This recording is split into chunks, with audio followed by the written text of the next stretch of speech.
হৈছে ভাৰতবৰ্ষৰ ভিতৰত প্ৰথম কমাৰ্চিয়েলাইজ হেৰিটেজ ৰাইচ ওৱাইন। ভাৰতবৰ্ষত যিবোৰ ৰাইচ ওৱাইন আহে সেইবিলাক আহে আপোনাৰ জাপান, চাইনা, কোৰিয়াৰ পৰা। আমাৰ অসমত ভাত খোৱা চাউলৰ ডিমাণ্ডটো একেবাৰে নাই। এখন ডাঙৰ বজাৰ আছে, খেতিয়কসকল উপকৃত হ'ব।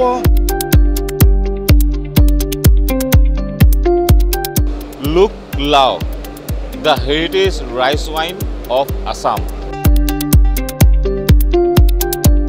নমস্কাৰ, মোৰ নাম দীপজ্যোতি দুৱৰী।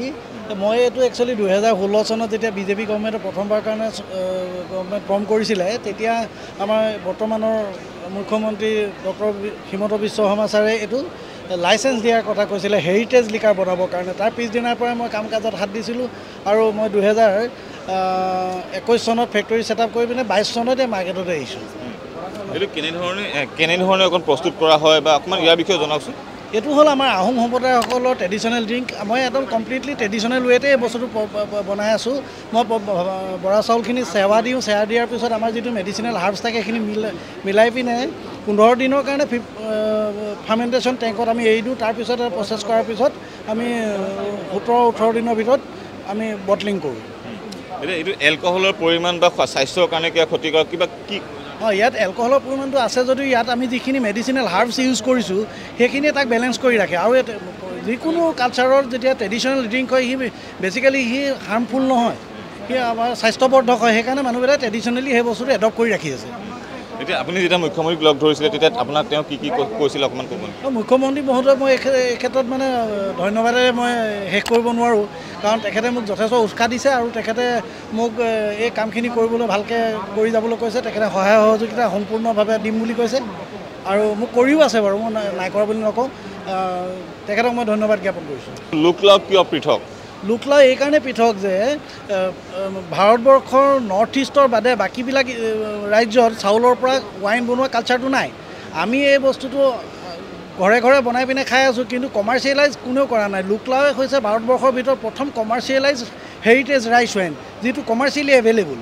আৰু সেইকাৰণে ইয়াৰ এখন বজাৰ আছে, ডাঙৰ বজাৰ আছে, কাৰণ ইয়াত ভাৰতবৰ্ষত যিবোৰ ৰাইচ ওৱাইন আহে সেইবিলাক আহে আপোনাৰ জাপান, চাইনা, কোৰিয়াৰ পৰা। কিন্তু ভাৰতবৰ্ষত এই বস্তুটো কোনেও বনোৱা নাছিলে। মই এইটো এটা গভৰ্ণমেণ্টৰ প্ৰচেষ্টাত হাত দিলোঁ আৰু মই আজিৰ ডেটত এই কামটো কৰি আছোঁ। আজি আমি অসমত বিকি আছোঁ, হয়তো এডভান্টেজ আছামৰ পিছত এটা ডাঙৰ অপৰচুনিটি আমাৰ কাৰণে আহি আছে। সেইটো হয়তো বিশ্ব দৰবাৰ বিভিন্ন দেশৰ লগত আমাৰ চুক্তি হ'ব পাৰে বা আমি বিকিবলৈ সমৰ্থ হ'ব পাৰোঁ। অসম চৰকাৰে আমাক সেইটো ক্ষেত্ৰত সহায় কৰিব।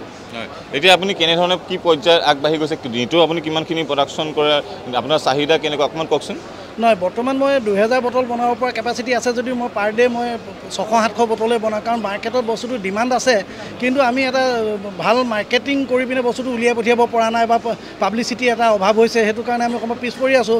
চেষ্টা কৰি আছোঁ যে এইটো যেনে তেনে নি পিনে মানে মাৰ্কেটিং কৰিব বিচাৰি আছোঁ, এডভাৰটাইজমেণ্ট কৰিব লাগিব। ডাঙৰ কোম্পানীৰ লগত চেলেঞ্জ আছে। সেইখিনি কাম কৰিব পাৰিলে ডেফিনেটলি চৰকাৰে যদি আমাক অকণমান প্ৰমোট কৰি দিয়ে, আমি সহায় কৰি দিয়ে, টুৰিজিম ডিপাৰ্টমেণ্টে যদি কৰি দিয়ে, এক্সাইজে যদি আমাক অলপ বাধ্যবাধকতাখিনি যদি খুলি দিয়ে, তেতিয়াহ'লে ডেফিনেটলি এটা ডাঙৰ ইণ্ডাষ্ট্ৰী হ'ব।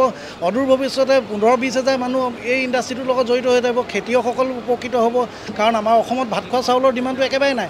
গতিকে বৰা চাউলৰ ডিমাণ্ডটো আগতে জলপান ভিত্তিক আছিলে। এতিয়া আমি এই জলপান ভিত্তিক বস্তুটো কমাৰ্চিয়েলি কৰিবলৈ আহি আছোঁ। গতিকে এখন ডাঙৰ বজাৰ আছে, খেতিয়কসকল উপকৃত হ'ব, চৰকাৰৰ এটা ডাঙৰ ৰেভিনিউ জেনেৰেট হ'ব। যদি আমি 1 লাখ বটল মাহত বিক্ৰী কৰিব পাৰোঁ, মিনিমাম 3-4 কোটি টকা এটা ৰেভিনিউ অসম চৰকাৰে পাব। আৰু ইয়াৰ মূল্য কিমান নিৰ্ধাৰণ কৰিছে লোক লাও এটা বটল? এতিয়া বৰ্তমানটো অসমত 700 টকা, কাৰণ অসমৰ বাহিৰত যদি আমি বিক্ৰী কৰোঁ তাৰ দামটো বাঢ়িব, কাৰণ অসম চৰকাৰে আমাক ডিউটিটো অকণমান ৰেহাই দিছে। গতিকে ইয়াত আমি কমতে বিকিব পাৰিছোঁ। কিন্তু বাকী ষ্টেটবিলাকৰ চব প্ৰত্যেকখন ষ্টেটৰে নিজা নিজা এটা এক্সাইজ গাইডলাইন থাকে, সেইটো মতে টেক্সেশ্যনটো আহে আৰু তেতিয়া সেইটো দামটো ফ্লাকচুৱেট কৰে। আৰু যিসকলে চাই যায় তেওঁলোকে কি প্ৰতিক্ৰিয়া কৰে? বিৰাট ভাল পাইছে মানুহে, বটলৰ ডিজাইনটো খুব পচন্দ কৰিছে। চবৰে এটাই কথা যে পেকেজিংটো বিৰাট ভাল হৈছে। আমাৰ এটা বদনাম আছে যে অসমত মানুহে একো কৰিব নোৱাৰে, আমি পাৰিছোঁ। আমি যিকোনো এখন ৱাইন শ্বপত যিমান বটল আছে তাৰ মাজত লোক লাও বুকু পিন্ধাই ৰৈ থাকিবলৈ সক্ষম হৈ আছে। ধন্যবাদ। সেয়া আছিল তেখেতৰ উৎসাহ, সেয়া আছিল তেখেতৰ উদ্যম। তেখেতে সপোন দেখিছে যে আমাৰ যি পৰম্পৰাগত পানীয় আছে বিশ্বৰ বজাৰ দখল কৰা। কথিত ভিডিঅ' জাৰ্নেলিষ্ট পংকজৰ সৈতে দেৱাশিষ কাঠকটীয়া, DD নিউজ, গুৱাহাটী।